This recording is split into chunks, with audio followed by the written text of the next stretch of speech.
इंदौर नगर निगम की मनमानी के खिलाफ कांग्रेस एक बार फिर मैदान में उतरने वाली है।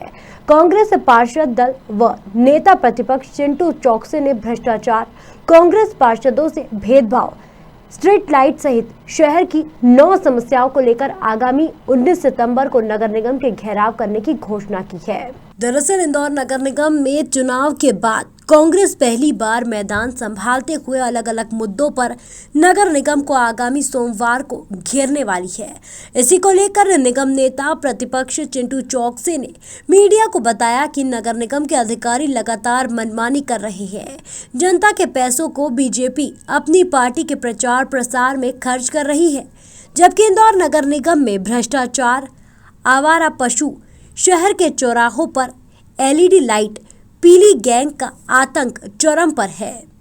नेता प्रतिपक्ष चिंटू चौकसे ने प्रधानमंत्री नरेंद्र मोदी के जन्मदिवस पर निगम द्वारा किए जा रहे कार्यक्रम पर भी निशाना साधा। देखिए कि आप सब लोग जानते हैं कि 2 महीने से ज़्यादा समय नई परिषद के गठन को हो चुका है और 1 महीने से ज़्यादा समय हमारे को शपथ लिए को हो चुका है।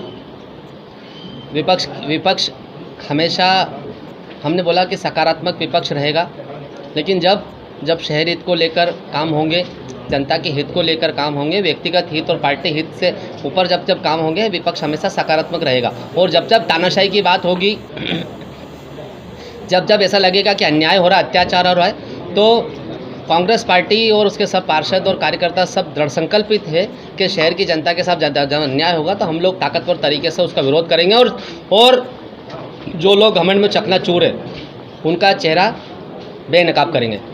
आपने देखा होगा कि अभी 3-4 दिन पहले एबी रोड पे एक बड़ा सा मॉल तोड़ दिया गया।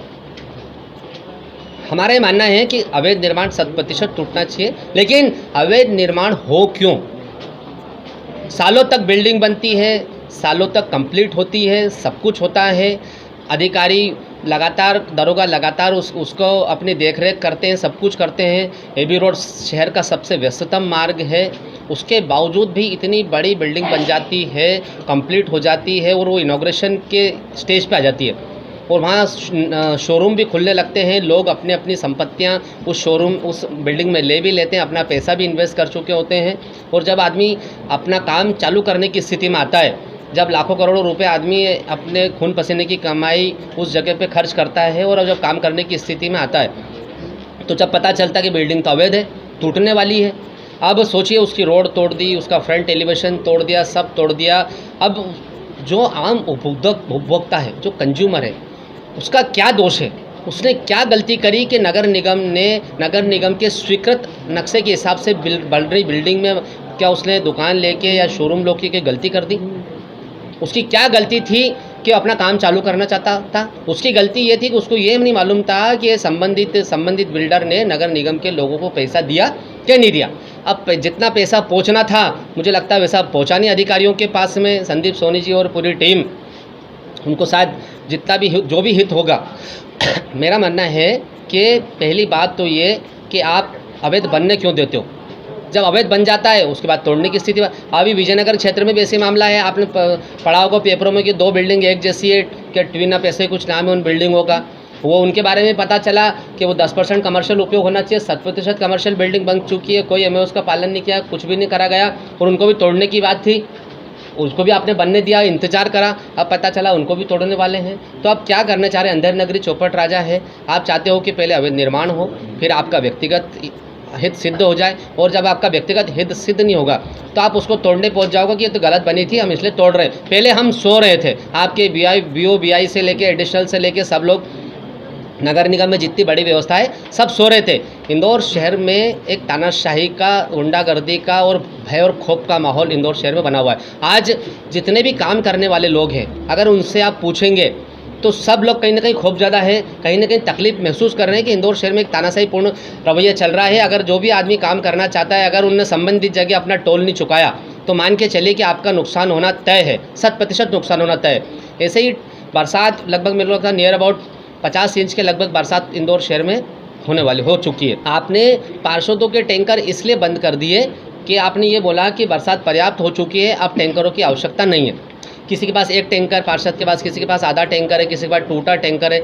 आज जिन लोगों को जनता ने चुना, काहे के लिए चुना कि सड़क, ड्रेनेज, पानी, लाइट, सफाई की व्यवस्था करेंगे। उन लोगों से आपने टैंकर ये कह के छीन लिए कि अब बरसात पर्याप्त हो चुकी है, अब टैंकरों की आवश्यकता नहीं, एक पहलू। दूसरी तरफ हम देखते हैं तो भारतीय जनता पार्टी के लोगों को और उनके विधायकों को आप टैंकर देते हो और लाखों रुपए का अपव्यय करते हो, दुरुपयोग करते हो। ये समझ लीजिए कि आप भारतीय जनता पार्टी के लोगों को डायरेक्ट ये पैसे दे रहे हो। आज एक टैंकर पे आपने ट्रैक्टर, डीजल और ड्राइवर दे के 57,000 रुपये नगर निगम हर महीना खर्च कर रही है। ऐसे करके 19,38,000 रुपये तो हमारी 2 नंबर विधानसभा में ही है। अगर इस तरह से देखा जाए तो पूरे शहर में अगर बात करेंगे तो ये संख्या करोड़ के लगभग पहुंच जाएगी। तो क्या नगर निगम को अधिकार है कि इस प्रकार से किसी विधायक जी को आप दो हर वार्ड में 2 टैंकर दो, वो अपने फ़ोटो छपाए, पैसा नगर निगम का। विधायक जी ने खाली एक टैंकर दिया, अपना फ़ोटो लगा हुआ, 1.5 लाख का टूटा टैंकर, वो भी टूट जाएगा महीने 2 महीने, वैसी स्थिति है।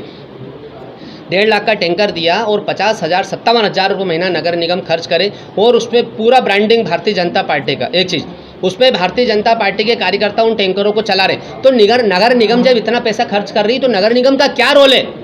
और वाकई में आपको लगता है कि इंदौर शहर में पानी की दिक्कत है तो हम लगातार 3 साल से तो परिषद भी नहीं है। आप कहाँ गए थे? आप नर्मदा लाइन डाल रहे होते, बोरिंग डाल रहे होते। विधायक जी को इतना परेशानी तो अपनी विधायक निधि से वो बोरिंग कराए, बोरिंग से लाइनें डालें। और अगर ज़्यादा ही परेशानी तो पार्षदों को टैंकर क्यों छीने आपने, क्यों बंद करें?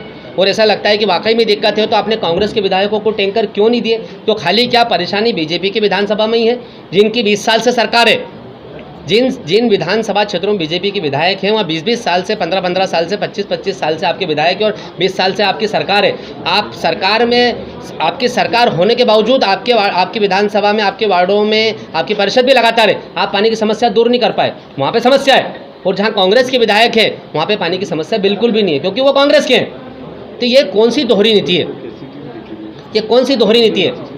तीसरा विषय है कि आप जीते हुए पार्षदों वाली मीटिंग में आप हारे हुए पार्षदों को बुला कर, तो ये कौन सा तरीका है? ये कौन सा अन्याय है कि लोकतांत्रिक तरीके में जो जीता हुआ है वो अपने विधानसभा में, अपने वार्ड में, अपनी पंचायत में काम करता है, तो आप क्या उसके अधिकार को मारना चाहते हो?